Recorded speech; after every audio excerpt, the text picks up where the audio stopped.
Olá, pessoal! Na aula de hoje, vamos mergulhar em um tema que parece complexo, mas é pura química do cotidiano. Aliás, se não fosse por ela, você não estaria com seu computador ou celular funcionando para descobrir esse fantástico mundo, a eletroquímica. Hoje vamos descobrir como as pilhas e baterias são capazes de transformar energia química em energia elétrica. Para começar, vamos explorar como que os metais são capazes de trocar de lugar em uma dança que envolve troca de elétrons, reações estas chamadas oxirredução. Olhe este simples experimento. Vamos mergulhar uma lâmina de cobre em uma solução contendo íons zinco. Aguardamos uns instantes e removemos a lâmina. Não observamos reação ou qualquer mudança visível sobre a lâmina. Agora, vamos mergulhar uma lâmina de zinco em uma solução contendo íons de cobre. Após certo tempo, observamos que a solução azulada de sulfato de cobre se torna mais clara, e a lâmina de zinco é recoberta com um material avermelhado. Isso é cobre, sendo depositado sobre o zinco. Estes dois experimentos nos levam a concluir que o zinco é um metal mais reativo que o cobre, ou seja, o zinco metálico doa elétrons com mais facilidades que o cobre metálico. Vamos olhar mais de perto e entender o que está acontecendo. Ao mergulhar a lâmina de cobre na solução contendo zinco, observamos que os átomos de cobre não cedem elétrons para os íons de zinco. Quando invertemos, ou seja, mergulhamos a lâmina de zinco na solução contendo íons de cobre, os átomos de zinco cedem elétrons para os íons de cobre, fazendo-os reduzir, ou seja, o seu número de oxidação, que é a carga da espécie química, passa de 2+ para 0, enquanto que os átomos de zinco sofrem oxidação, ou seja, o número de oxidação é aumentado de 0 para +2. Vamos escrever as equações químicas que representam os dois processos descritos. O zinco metálico sofre oxidação, ou seja, o metal perdeu elétrons. Na equação de oxidação, os elétrons são representados no lado direito. O íon de cobre sofre redução, ou seja, o íon ganhou elétrons. Na equação de redução, os elétrons são representados no lado esquerdo. A equação global do processo é representada sem os elétrons, apenas com a soma das equações, representando os metais e os íons. É importante destacar que a espécie química que sofre redução é o agente oxidante, neste caso, os íons de cobre, enquanto que a espécie química que sofre oxidação é o agente redutor, neste caso, o zinco metálico. Podemos repetir esse experimento com outros metais e assim criar uma fila de reatividade dos metais. Nesta fila, o metal localizado à esquerda deslocará o metal da direita, ou seja, o metal da esquerda cederá elétrons para o íon do metal que se encontra à direita na fila. Esses conceitos serão muito importantes para compreendermos o funcionamento das pilhas. Essa dança eletrizante que acabamos de ver é a base de uma das invenções mais revolucionárias da história, a pilha elétrica. Graças a essa engenhosa invenção, podemos utilizar nossos smartphones, conectá-los a fones sem fio e assistir nossas aulas de química de qualquer lugar, a qualquer hora.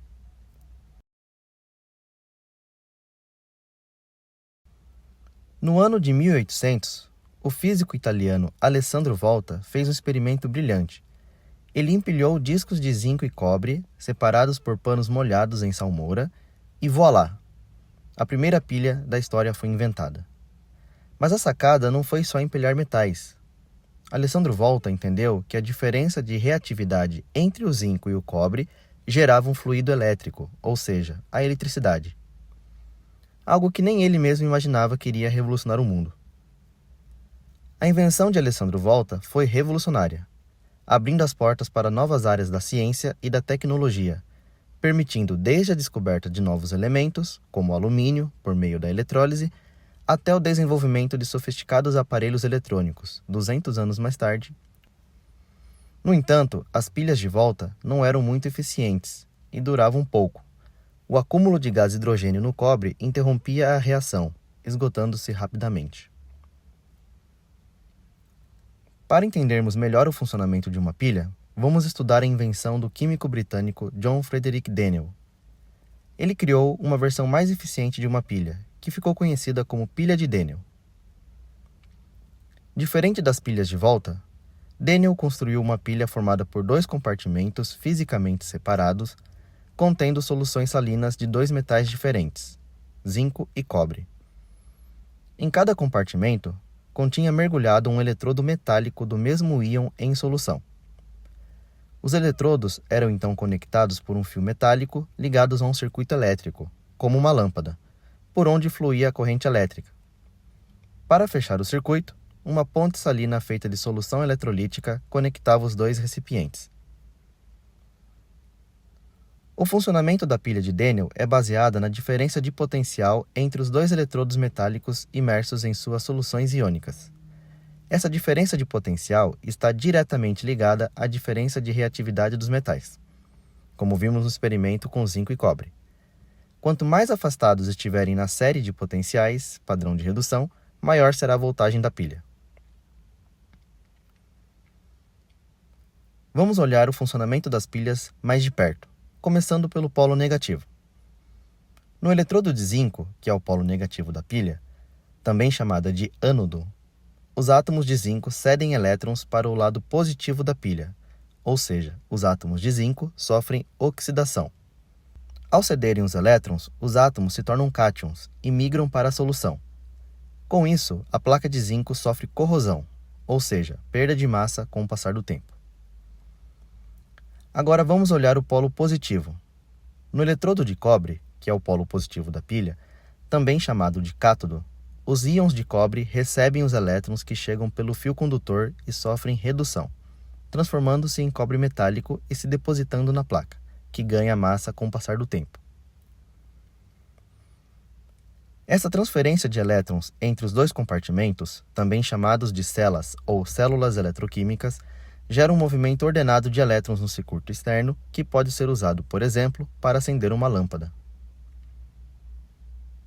Vamos resumir então tudo o que vimos. No polo positivo, também chamado ânodo, ocorre a reação de oxidação. A placa de zinco perde massa com o passar do tempo. No polo positivo, também chamado de cátodo, ocorre a reação de redução. A placa de cobre ganha massa com o passar do tempo. Mas ainda resta entender o funcionamento da ponte salina. Conforme a pilha funciona, a concentração dos íons de zinco aumenta no polo negativo, tornando essa solução mais positiva. Já no polo positivo, os íons de cobre estão sendo consumidos, tornando a solução mais negativa. Esse desequilíbrio, causado pelo acúmulo de cargas, tanto cargas positivas quanto cargas negativas, cria uma barreira elétrica, fazendo com que a pilha funcione apenas por alguns instantes. A ponte salina permite o equilíbrio dessas cargas, conduzindo os íons que compensam essa diferença. Ânions migram para o compartimento de zinco e cátions para o compartimento de cobre. A equação global de funcionamento da pilha é a soma das semi-reações de oxidação e de redução. Como vimos anteriormente, os elétrons não são representados na equação global. Uma outra forma de representarmos uma pilha é como mostrado na parte inferior do slide. Do lado esquerdo, colocamos a semi-reação de oxidação e do lado direito, a semi-reação de redução. As duas linhas verticais paralelas ao centro representam a ponte salina, que mantém o equilíbrio de cargas entre as soluções. Agora, vamos calcular a diferença de potencial da pilha. Para isso, precisamos consultar os potenciais padrão de redução do cobre e do zinco. Esses valores são sempre fornecidos nos exercícios. É importante destacar que, normalmente, os dois valores representados de potenciais são de redução, mas apenas um deles realmente sofrerá redução, o que tiver o maior valor de potencial de redução. O outro, com o menor valor, será o que sofrerá oxidação. Dica importante: ao escrever a equação global da pilha, você deverá inverter a equação do metal que sofrerá oxidação, caso seja fornecida a reação de redução. Para a pilha formada por zinco e cobre, o potencial de redução do cobre é maior que o do zinco. Para o cobre, o valor é de 0,34 volts positivo, enquanto que para o zinco é de 0,76 volt negativo. Portanto, o cobre será reduzido e o zinco será oxidado. O potencial da pilha é calculado subtraindo-se o potencial de redução maior do potencial de redução menor. Ou seja, para a pilha de zinco e cobre, o valor da diferença de potencial padrão é 1,10 volts. A diferença de potencial da pilha deve sempre ter um valor positivo, já que se trata de uma reação espontânea. O potencial da pilha pode ser calculado de outra forma equivalente, somando-se o potencial de redução do cátodo com o potencial de oxidação do ânodo. Neste caso, as semi-reações fornecidas serão a de redução e de oxidação. Vamos tomar novamente, como exemplo, a pilha de zinco e cobre. O potencial de redução do cobre é mais 0,34 volts, enquanto que o potencial de oxidação do zinco é 0,76 volts. Note que o potencial de oxidação é numericamente igual ao potencial de redução. No exemplo anterior, o potencial de redução do zinco era menos 0,76 volts. Agora, o potencial de oxidação tem um valor equivalente positivo, mas com sinal oposto, em condições padrão. Agora, colocamos os valores fornecidos na fórmula. Ambos os métodos levam ao mesmo resultado, confirmando que o potencial padrão da pilha é mais 1,10 volts. Os valores de potencial são medidos em relação ao eletrodo padrão de hidrogênio, que tem, por definição, valor de potencial 0 volts. Um valor de potencial maior que zero significa que a espécie química tem maior tendência a reduzir que o hidrogênio. Um valor de potencial menor que zero significa que a espécie química tem menor tendência a reduzir que o hidrogênio, ou seja, maior tendência em oxidar.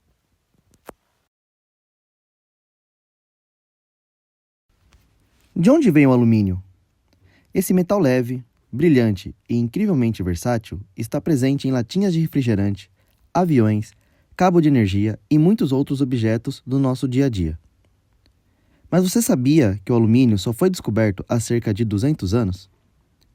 Esse metal foi descoberto em 1825 pelo físico dinamarquês Ørsted. A produção industrial desse metal, no entanto, só se iniciou em 1856 pelo químico francês Henri Deville. Diferente dos outros metais, como o ouro, a prata, o ferro e o cobre, que a humanidade já conhece e faz uso há milhares de anos, o alumínio é um metal muito novo. A razão disso? O alumínio não é encontrado na natureza, em sua forma metálica, e sua extração só se tornou possível graças a uma descoberta revolucionária, a eletrólise. Esse processo, que usa a eletricidade para provocar reações químicas, não só permitiu a obtenção do alumínio, como também foi essencial para o isolamento de diversos outros elementos químicos importantes. Neste vídeo, vamos entender direitinho o que é a eletrólise, os tipos que existem e como ela transformou a ciência e a indústria. Vamos lá? A eletrólise é um processo químico não espontâneo que acontece quando aplicamos uma corrente elétrica para provocar uma reação. Ou seja, usamos energia elétrica para forçar uma transformação química. Ela acontece em um recipiente chamado cuba eletrolítica, com dois eletrodos, o ânodo, positivo, e o cátodo, negativo. Isso mesmo, você não entendeu errado. Diferentemente das pilhas, onde o cátodo é o polo positivo e o ânodo é o polo negativo, na eletrólise essa nomenclatura é invertida. O cátodo torna-se o polo negativo e o ânodo o polo positivo. Porém, as reações químicas mantêm-se as mesmas. No cátodo sempre ocorre redução, ganho de elétrons, e no ânodo sempre ocorre oxidação, perda de elétrons, independente de ser uma pilha ou eletrólise. Existem dois tipos principais de eletrólise: eletrólise ígnea e eletrólise aquosa. Na eletrólise ígnea, usamos o composto iônico fundido, ou seja, derretido, sem água. Um exemplo clássico é o NaCl fundido, cloreto de sódio ou sal de cozinha, derretido a altíssimas temperaturas. Ao aplicar a corrente elétrica, o cátion Na+, vai para o cátodo, onde recebe elétrons e vira sódio metálico. O ânion cloreto vai para o ânodo, perde elétrons e libera gás cloro. Vamos ver as reações envolvidas na eletrólise ígnea desse sal. Primeiramente, escrevemos a reação de dissociação iônica, que ocorre por meio da fusão do sal, em uma temperatura próxima a 800 graus Celsius. Em seguida, temos as semi-reações catódica e anódica. No polo negativo, ocorre a formação de sódio metálico. No polo positivo, temos a formação de gás cloro. A reação global da eletrólise é a soma das três reações acima. Os íons e os elétrons não aparecem na equação global. Agora, vamos ver como ocorre a obtenção do alumínio por eletrólise, processo conhecido como Hall-Héroult, desenvolvido em 1886, de forma independente e quase simultânea pelo químico estadunidense Charles Hall e pelo francês Paul Héroult. Um fato interessante: os dois químicos nasceram no mesmo ano, desenvolveram o mesmo processo com a mesma idade e morreram no mesmo ano. Apesar de suas vidas curtas, revolucionaram a indústria mundial. Hoje, 100% do alumínio primário é produzido pelo método Hall-Héroult, um verdadeiro destino gêmeo da ciência.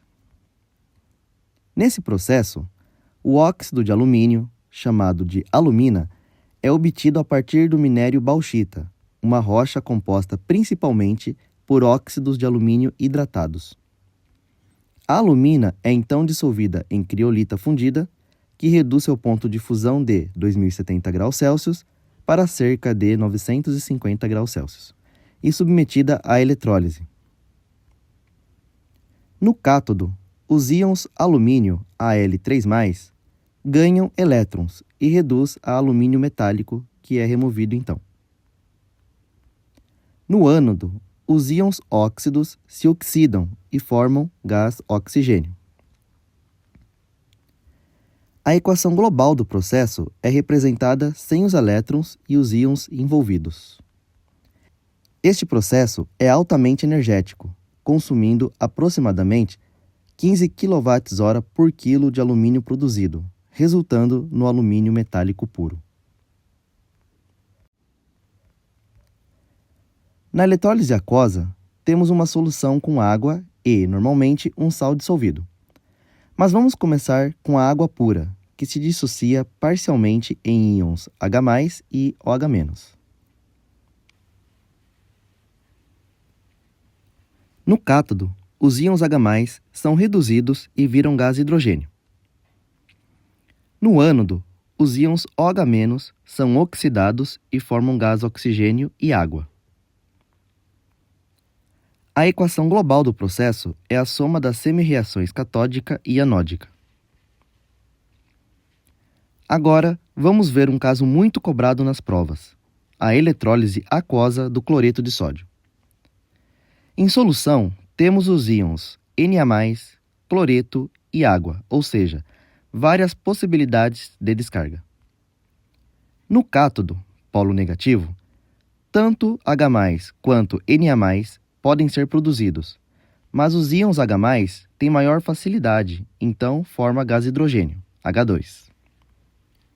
No ânodo, polo positivo, os íons cloreto competem com íons OH-, e nesse caso, os íons cloreto são descarregados, formando o gás cloro. A prioridade de descarga é crucial para determinar quais íons sofrerão redução ou oxidação em uma eletrólise aquosa. Na escala de reatividade, para os cátions que sofrem redução no cátodo, metais à direita do hidrogênio, como cobre e prata, têm maior prioridade de descarga que o hidrogênio. Metais alcalinos, sódio, potássio, alcalinos terrosos como cálcio e magnésio e também o alumínio, têm menor prioridade que o hidrogênio, ou seja, o hidrogênio reduz-se primeiro. Para os ânions, que sofrem oxidação no ânodo, os ânions não oxigenados, como cloro, bromo e iodo, E o hidrogeno sulfato tem maior prioridade de descarga que o OH-. Ânions oxigenados, como sulfatos e nitratos e também o fluoreto, têm menor prioridade que o OH-, ou seja, o OH- oxida-se primeiro, liberando O2.